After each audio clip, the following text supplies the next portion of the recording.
So when you go back now and rethink about the story of the people of the cave, رَبَّنَا آتِنَا مِن لَدُنْكَ رَحْمَةً. رَبَّنَا آتِنَا مِن لَدُنْكَ رَحْمَةً. One of the biggest mercies a human being can have. You know, on the one hand, if they are on a path to escaping oppression, is protection.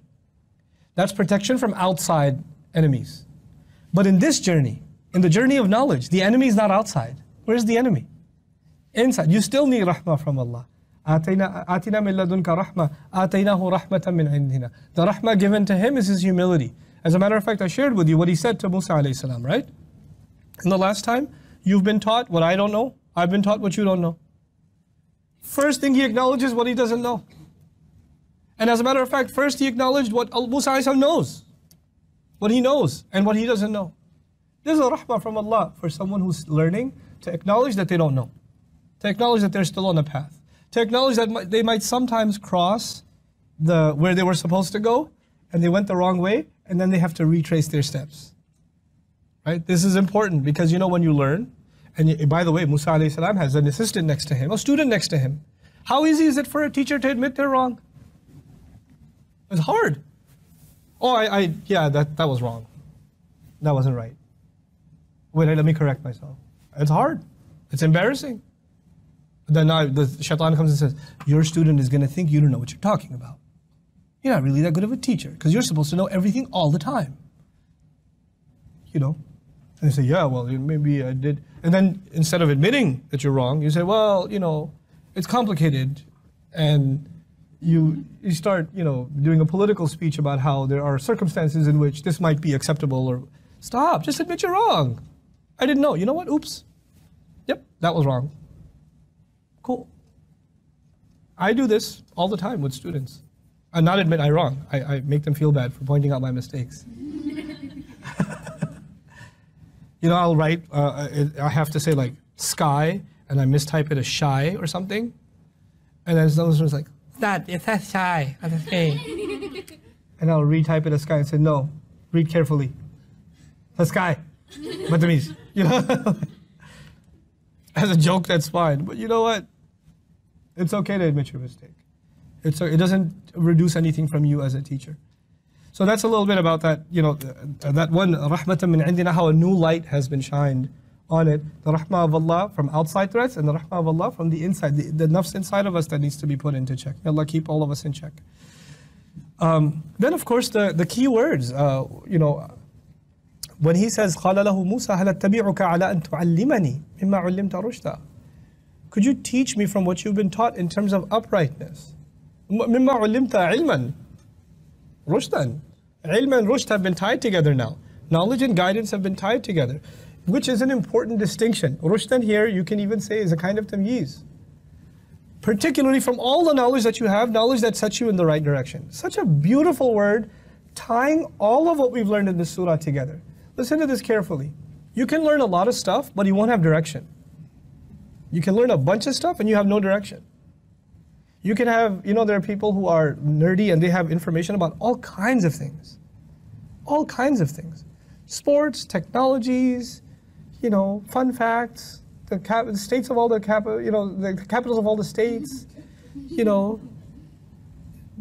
all kinds of stuff, but no direction. By the way, this happens even inside Islamic studies. You can know all kinds of stuff. You could know like all the ikhtilafat of how to pronounce this word in the qira'ah of Hafs according to per narration. You can know it, and that's awesome knowledge. It's really cool, especially like at a party. But if we lose sight that all of that knowledge is supposed to lead us in a particular direction, and knowledge in and of itself is not a goal. Its goal is to better give you direction. Direction was your goal. Knowledge was just a means to get to that goal. Think of knowledge like a map. The purpose of a map is not for you to go in every street. The purpose of a map is just as much of which streets to avoid and which street to stick onto. And if you do take a wrong turn, at least you have a map, which means you can make a few turns and come back on track. You know, فَارْتَدَّ عَلَىٰ آثَارِهِمَا قَصَصًا. In the study of Quran for myself, I mean, Quran is supposed to be the book of direction. It's supposed to be the book that guides you in the right direction. In the study of Quran itself, I can get lost in technicalities and i'rab and nahu and sarf and the root analysis of a word or the 80 different opinions about this one ayah or whatever, and lose sight of the fact that I was actually studying this because I wanted direction in my life. That's what I was learning it for. Not so I can collect quotes and get all like ilmi on people. Because people like doing that. Like talibul ilm, I'm going to go talibul ilm on you now. I'm going to quote a bunch of stuff. And most of it I won't even translate. Partially because I don't know what it means either. You know? Don't lose sight of direction. Don't lose sight of direction. So it's so beautiful that Musa alayhi salam adds that qualifier, rushdan. You know, it ties the previous stories together, especially the first one, the story of the people of the cave, because people lost sight of what's the point of this story. Let's just argue how many there were. Let's just argue how many years they lived. You know, you're missing the point. You're just missing the point. So don't miss the point. And by the way, that's the temptation here again, isn't it? Who is Khidr? Is he really green? You know? Like, where is this place? Is it really Bahrain? I'm still going to Bahrain to learn now. No. That's just some side commentary. It's okay. Get back on track. Just get back on track and don't lose focus. Okay? قال إنك لن تستطيع معي صبرا وكيف تصبر على ما لم تحط به خبرا. The theme of sabr is a special theme in this story. Sabr means what? Patience, perseverance, right? In this story, sabr is made dependent on the recognition that Allah knows the unseen. This is an important lesson. It's very succinctly said here. Sabr is dependent on how well you recognize that Allah owns the unseen. When do we become impatient? Things that happen, that we experience, that we can see, that we can feel, that we can touch. What gives us the strength to be patient through those experiences? There are other things happening that are in the unseen world that you can't see or feel or touch. For all the bad that you're experiencing, there's something good that's happening. The easiest example of that, that's so evident in the sunnah of our Messenger that I can give you, it's so beautiful, is when you visit somebody sick. They're in pain, they're experiencing pain. They're not able to do what they were once able to do. They're bedridden. They can't, some simple pleasures that like sitting up and eating they can't enjoy, right? Going out and taking a walk they can't do anymore. And you go to this person and the prophetic words are la ba's, tahur inshallah. No problem. Purifier inshallah. Wait, no problem. All I see is problems. No, in another world, in another reality, a reality you can't see, this is actually not a problem at all. In the grand scheme of things, this is nothing. And then on top of that, your body is actually contaminated. Your body is to be cleansed of an internal contaminant that is keeping it from being healthy. And health and purity go hand in hand. And the exact opposite words, no, this is a purifier. Yeah, it's purifying your sins, it's purifying some other mistakes, it's purifying trouble that if you were healthy you would have gotten yourself into. It's purifying things from your life that you did not want, you did not need. This is the idea of sabr. You missed a flight, you got on the airport and you got security line was super long and you get to the gate and sorry, you just and they close the gate in front of you as they watch you running. Can I get on? No, the gate's closed. But you were making eye contact with me as you closed the gate. No, but it's closed. It's a policy. Once we close the gate, you can't get on. And then she gets a message on the walkie-talkie. There's a few seats over here. It's Jersey. So, but it's closed. And you're upset. How come they didn't let me on this flight? Oh God, this is so horrible. Etc., etc. Actually, maybe there was some evil for you on that flight. You don't know. You don't know if you landed early, something bad was going to happen to you on the way home. Some accident you avoided that now you were never even on that road because you came home 3 hours late the next morning. Something Allah planned, averted from you. We look at the scene and we lose our patience. The entire purpose of the story is to know that there's something. Allah always has a better plan in the background. You will experience things that agitate you, that you don't understand, that I don't understand. But we have to rely that Allah has something better planned for us. That's the lesson that's being taught. And so sabr is actually the lesson learned. That's why it keeps making its appearance again. And that's why, you know, lahu ghaibus samawati wal ard. By the way, even before, about the unseen, Allah alone owns the unseen of the skies and the earth. Rajman bil ghaib came before, people making, you know, assumptions about the unseen, throwing stones in the unseen. Now, this was actually particularly important for the Sahaba because the Sahaba were going through a lot of trouble at the time. Like, this is a Makki surah, they were being persecuted. Things did not look good. But Allah Azza wa Jal has something working in the background. Something's happening that they don't realize. Like I'll give you one more example of this, even if it takes the rest of our time. One of the hardest examples to process, if you don't recognize this, is sometimes in the Quran, the Prophet ﷺ is criticized. Like Abasa wa Tawalla, the Prophet's criticized. He frowned, he turned away. Abasa, he bulged on the forehead and he turned away. Right? And how is this a good thing? How is a critique of the Prophet ﷺ a good thing? Or actually the story I just recently taught, the story of Aisha radiallahu anha, how she was slandered. How the most noble woman, I mean, this woman did more good. I want you to understand the pressure on this woman, this young woman. A fourth of the traditions of the Prophet ﷺ would not make their way to us if it's not for our mother Aisha. She has one of the most noble tasks, noble responsibilities ever given to a woman in history. And yet, and she is one of the most revered, respected, regarded figures in Islam. In Islam. And yet, Allah put her through, I cannot imagine a more humiliating experience.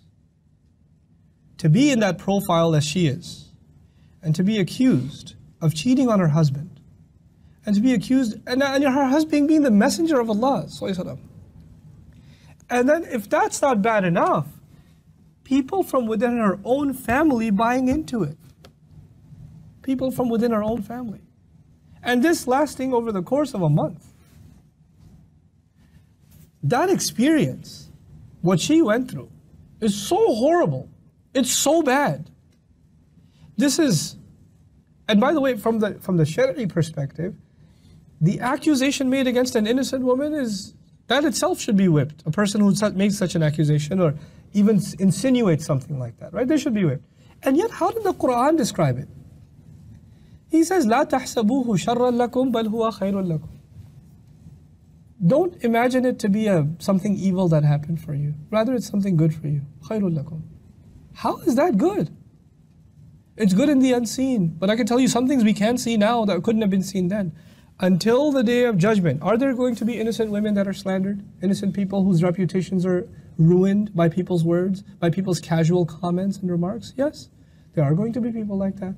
And until the day of judgment, those people will receive their strength and will know that their honor has not been tarnished because of the words Allah gave to Aisha radiallahu anha. She had to go through that for all the people until the day of judgment that are going to experience that. They wouldn't have consolation if it wasn't for her. And they'll know, you know, because when people say those things about you, one of the first thoughts you get is, maybe I'm a bad person. If all the people are saying this, I must be a bad person. So, and she's so awesome. She says, when she tells the story herself, she says, radiallahu ta'ala anha, I didn't think I was worth Quran coming down for me. And she chooses such beautiful words because now she knows she's worth it. Now she knows Allah made her worth it. And so what Allah does is, if the most honored of people can be humiliated like this, who am I? It's okay. Who are you? It'll happen, and Allah will still, Allah is the one who gives the dignity, Allah is the one who restores it. So, بَلْ هُوَ خَيْرٌ لَكُمْ, it's good for you. That is the lesson that's been reinforced in this surah over and over again. Anyhow, قَالَ سَتَجِدُنِي إِنْ شَاءَ اللَّهِ صَابِرًا وَلَا أَعْصِي لَكَ أَمْرًا. Again, you'll find, I'm going to be patient, but this time he recognizes, insha'Allah. I'm going to be patient, inshallah. You're going to find me to be patient, inshallah. And then wijdan, finding, is another theme that recurs here multiple times. فَوَجَدَ عَبْدًا مِّنْ عِبَادِنَا سَتَجِدُنِي إِنْ شَاءَ اللَّهِ صَابِرًا. Right? Finding is going to be something that occurs over and over again. And finally, I'll reinforce something I said before. Actually, no, I'll go to something new. The pattern, the structure, one of the structural things about this story, and then inshallah, probably next time, I'll share with you like an ayah by ayah lessons of this story, inshallah. Is فَانْطَلَقَا حَتَّى إِذَا, when you say, how are each piece of the story structured? First, they come upon something. The first part is, they come upon something. Then Khidr alayhi salam does something shocking. Like they came upon the ship, and what did Khidr do? He tore it up, right? Or they came upon the child, and he killed him, etc. Then the third part is always Musa alayhi salam questions, why did you do this? How could you do this? And then the fourth part is always Khidr reminds him. Reminds him of what? He doesn't explain what he did. He simply reminds him, didn't I tell you you're not going to be patient? Which means Musa alayhi salam keeps forgetting. And by the way, did he say inshallah? He said inshallah. Just because you say inshallah doesn't mean you'll remember. Right? وَاذْكُرْ رَبَّكَ إِذَا نَسِيتَ. Remember your mention when you mention your Rabb when you forget. So he keeps reminding him, and then Musa alayhi salam responds apologetically until at the very end Musa alayhi salam explains his actions. Or rather Khidr alayhi salam explains his actions and says, okay, this is the reason behind this and this and this and this. Interestingly enough, the word dhikr, play on words. حَتَّى أُحْدِثَ لَكَ مِنْهُ ذِكْرًا. This is the last thing I'll share with you. حَتَّى أُحْدِثَ لَكَ مِنْهُ ذِكْرًا. Until I make mention of anything for you. The word dhikr in Arabic is reminder. It's also mention. And in the beginning of the story, Khidr said, look, you have to follow me, and you can't ask me any questions. لا تسألني في شيء حتى أحدث لك منه ذكرًا, until I make some mention of it to you. So the word dhikr in the ayah is used in the meaning of mention. Is that clear? But interestingly, thereafter, the mention, because of Musa alayhi salam's nature, because of him not being able to handle what's going on around him, it was never ever anything mentioned. Everything was actually reminder. So the word dhikr, which was supposed to be mentioned, turns into what? Reminder, because that's what Musa alayhi salam needed more. Between nisyan and dhikr. So the duality of both meanings is very nicely captured. Sometimes people just need a mention, other people need a reminder. Some students, in learning, some students you can say something to them and they get it. Other students, please, let me repeat that again. Oh, could you say that again? Yeah, I can say it again. Okay, just one more time. I think I'm getting it. And that's okay. A teacher shouldn't get annoyed. They should just repeat. They should just repeat. They should just repeat. And that's okay. Sometimes for some people, that's how learning works. For other people, you say one time, I got it. You don't have to say it again. I got it. So may Allah Azza wa Jal make us good students, inspired students by the book of Allah. Hopefully, inshallah, by next time we wrap up the story of Musa and Khidr alayhi salam. These were just some outside notes before we dive into the ayah by ayah. Barakallahu li wa lakum. Assalamu alaikum wa rahmatullahi wa barakatuh.